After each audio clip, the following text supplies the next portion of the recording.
and welcome and nice to see you, Kim. And we've got a special Hi. guest. Hello, how are you? We've got a special guest today, Jerry. And Jerry's in Melbourne, rainy Melbourne with me, but not in the same place. So if all of a sudden our power drops out, you'll know why. It's pouring.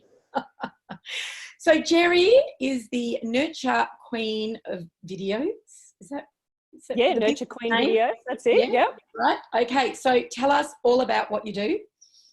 Yeah. So basically, I'm a marketer from way back. 20 odd years in the marketing world. And a couple of years ago, I decided to branch out into the video world because for me, it was just a really great tangible product that people could use in their marketing. And my target audience at the time just needed something a little bit, a bit on the cheaper side, a really affordable product that they could use. An engaging product. And yeah, an engaging product as well. So I really started specializing in video. And since then, it's just been upgrade of skills and equipment and everything like that. And working with some really other amazing people to help deliver some other really cool products. So keep going. Yeah, so that's me. I've always had an interest in video. Did it in media studies in high school back in the days where you just had a handy cam with a tape in it and you couldn't do anything else with it but hand the tape in. Here's my project. So you literally had to film in scenes. It's a totally different world these days. So and who would your market be? Who's your market share, Jerry? Like who comes to, who are your clients? Yeah, a lot of different sort of areas, but people like business coaches that, might want a whole series of videos on their website, like for different pages and sections of it. People that are wanting to do a whole series of things, such as podcasts/video casts. So we do them all at once. So, filming and doing the audio and everything for a podcast series. People that are wanting to film their online course, film, 1 or 2 day events, 3-day events. I filmed a 9-day event, I think, just late last year. And a long event. Yeah. Not 9 days in a row, thank goodness. Okay. I was going to say, it was broken up over a few weeks, but it was a coaching course actually, and a lot of videos for websites basically, and social media, and of course LinkedIn, which is what we all love to talk about because it's the B2B space, which a lot of us are in. Yeah. And so Kim, can we just go to that first slide? Sorry, Jerry, to interrupt you there, but just let's go to the first slide. So yes, LinkedIn. So let's talk about we actually didn't meet through LinkedIn, did we, Jerry? We met through networking. Networking, but we've I think it was originally through LinkedIn, possibly, and then met face to face, and we said, "Hey, we've met on LinkedIn." Actually, you know what? You're right. I think it was. Yeah. Yeah. And then, but reconnected again just recently on LinkedIn, and we all know how much of a powerful tool it is, and if you show up on LinkedIn every day, which a lot of people don't have the time to do, but if you do, it'll make a huge difference in your business. And Jerry, explain that to me. How will it make a difference? Because see, this is one of the things that I get asked all the time, and people put posts out there about engage, be your authentic self, blah blah blah, whatever. But a lot of the questions are, well, how do I do that? So how will it change my business? I know how it would change mine, but how would it change people's businesses out there if they're actually consistently marketing? Because that's what you do, right? You're a marketer, but you market with video. Yeah. Well, it could just change your business crazy. I know one girl that she set a goal to show up on LinkedIn every day, and it turned her business from zero to hero. It just exploded because she had so much exposure out of it, and all of a sudden her dream clients were just approaching her because the videos that she was making just gave her so much authority, and she came across so fantastic. And she literally showed up every day. And some people will spend, you know, about 3 hours a day just working on LinkedIn. But if you've got the time to do that at the start, you know, if you are in that stage of maybe just starting up a business, then it's a really amazing place to be, because when you think about when you do notice someone for the first time and then you see them everywhere and you're like, wow, where did this person come from? But you really start to trust them quickly because you're seeing them everywhere and they're commenting on things, they're leaving nice comments, they're leaving feedback, they're providing content. But the basis might be that you actually get to know them because they've watched a video, right? Yeah, because that's just you know, posting or writing articles or whatever it might be is one thing, but actually feeling like you know the person. It's like when we see someone that we know from television, right? And we go, hi, how you going? And then we realise that they're on TV because we feel like we already know them. I did the same. I saw Andy Lee down the street one day and I go, hi, Andy, just thinking he was one of my Facebook friends. And then I'm like, oh, hold on. I don't know him that way. And yeah, that's what happens with video. And you can think about all sorts of people on your contact list that you've never met face to face, but you really feel like you know them because you have been watching their videos. And like Tim Smith is a great one on LinkedIn. You know, he just interviews people all the time, has a little chat here, and a lot of us are not his target market at all. What he does is very, very specialized, but he doesn't care about that. He's just all about building these relationships and trust. And you know, who knows, one of these days, one of these people could refer a client to him, but that's not his goal. It was just to build his name up, really. So yeah, it's just the quickest way to build your know, like, and trust factor. Is through video. So, you know, I've got let's jump into our questions. Yeah. Otherwise we'll run out of time because you and I will keep chatting, I know. So let's jump in. So I'm firstly interested, how long, and we're talking about LinkedIn here predominantly because that's what we talk about. That's what I use all the time. And that's the difference between, you know, my business and, you know, starting with no contacts and, you know, now I've got, I don't know, 27,000 or something, but, you know, that's all good. But wanting to know if I'm doing it right too, because that's why I like to have people like yourself here, Jerry, because I'm constantly learning as well. So how long should a video be on LinkedIn? Oh, no more than 1.5 to 2 minutes. Right. Like so if you think about yourself, what you like to watch or how long of a video you're likely to watch, you know, most people won't go past that unless they're really into the topic. But if you want to do long content, you stick it on YouTube. Right. Okay. So why is that? Because YouTube is the place that people go for long content and to search how to do stuff, basically. So if you've got a how to do stuff video, it could go for 4 hours and people will watch it if it's really intriguing. Yeah. People will watch things forever if it's really going to tell them how to do it properly. You know, I'm exaggerating a bit. There's probably not many 4-hour videos on there, but you know, people will how much video I've got, I'll just throw it all on YouTube. 20 minutes, 30 minutes, easily people will watch that length of video on YouTube because that's where they go for that longer content stuff. But if you under 2 minutes, if you're on, preferably under a minute. Yeah, under a minute. Most people will hang around for about 30 seconds. So you got to get that message across straight away. Yep. Don't waffle. Don't say hello to 50 people if you're on a live. Hi, I'm Sandy Colombo and blah, blah, blah, blah, blah, blah, blah. No, just go straight into it, right? Straight into it. Straight into it. Yeah. Okay. Yep. The next question is, do I need to put subtitles on my videos? And if I do, why do I need to do it? Yes. 85% of videos are watched on silent. So you think about all those people on the train, in the office, watching videos when they're not meant to, lying in bed next to your partner and you don't want to wake them up.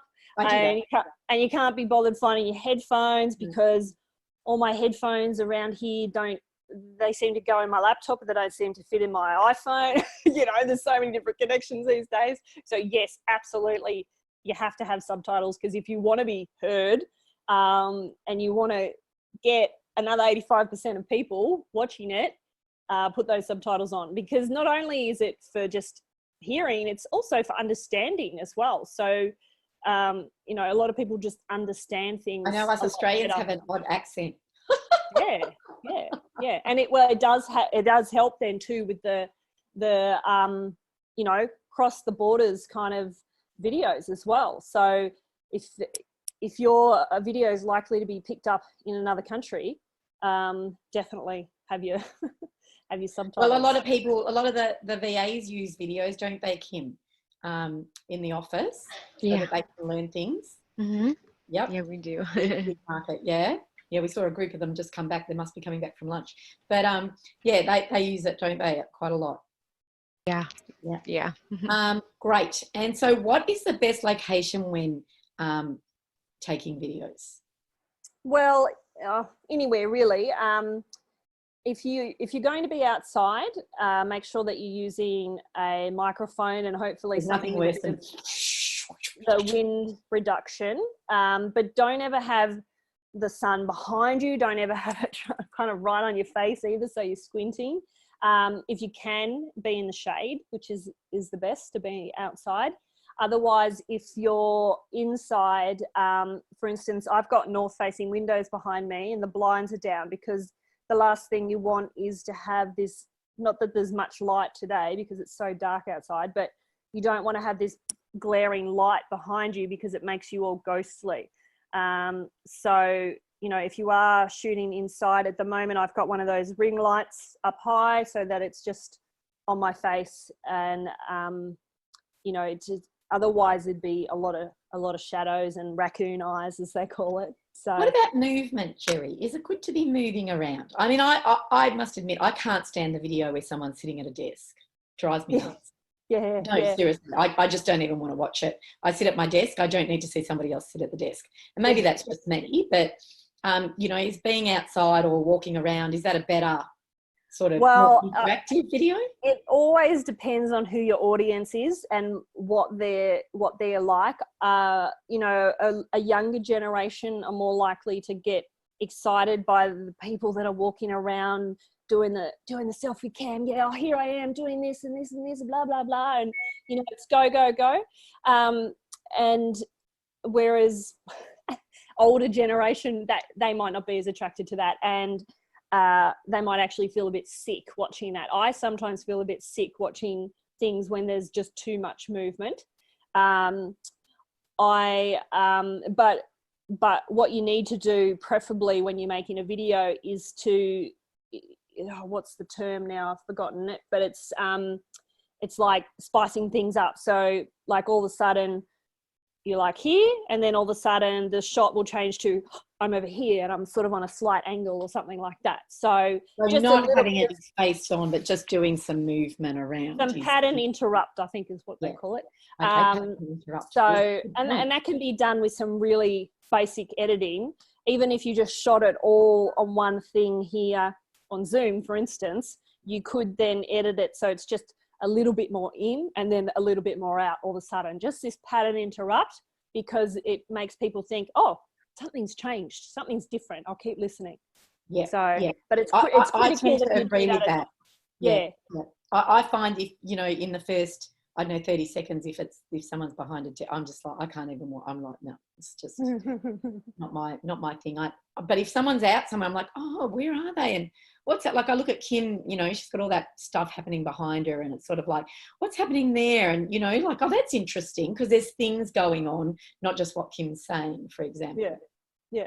Great point. Yeah. Okay, so who is the perfect target market around video? So who would your perfect avatar need to be, because you which would really make you do video? Well, you know, it's the same old thing as saying my target audience is not on Facebook. That's just rubbish. Pretty much everyone's target audience can be found on Facebook.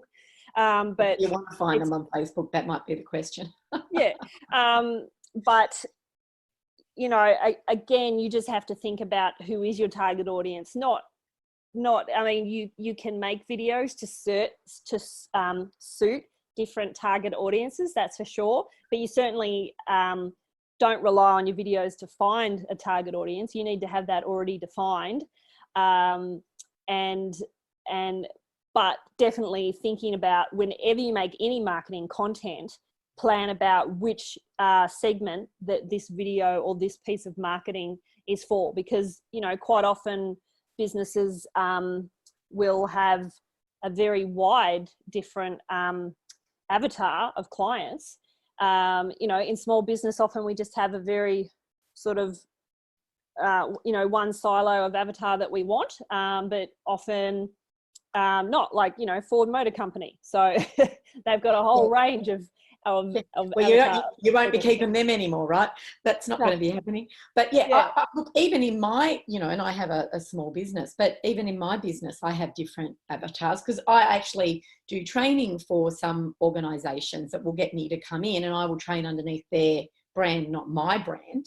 So I have that, or coach under that brand. Do you know what I mean? And then I can have also other areas where I, you know, do different. So I'd be talking to different market sectors. Yeah. And, you know, one of the most important things you can do to get the right people watching it is by the keywords, the thumbnail, the subject line of the video and things like that. Because, you know, if for one video I've made, I just want business coaches to listen to that video. So it's just Kim's writing all this down. Have you noticed? She's sitting there going, taking notes. It's just targeted at that. Whereas I'll make another video with another sort of group in mind. And, you know, don't be afraid to make content just for a specific group, because the more niche you are in some things, the more powerful it'll be. So I always remember doing some work for, this was a long time ago, but for doing some marketing work for a school, it was, and like an educational sort of school. And it was really interesting because we actually planned the perfect avatar, their target market, and it was women over a certain age, right? Or in between. It was really specific, and that's who we were talking to, and yet we got men in the room. And this is the thing, people often think, oh, because I'm talking to this market, this specific market, I won't get, you know, someone else. But you will, because if you're speaking to that person's, you know, what's keeping them up at night, it may be keeping up other people in other market sectors too. You know, so you don't always just get that. So if you're listening just to coaches, you might get facilitators, you might get educators, you might get other people, service providers maybe. Yeah. And you might also get people that it's their target market too. So they're going where that target market's going to be. Yeah, absolutely. Totally. Yeah. Great point. And so how often should I post videos on LinkedIn?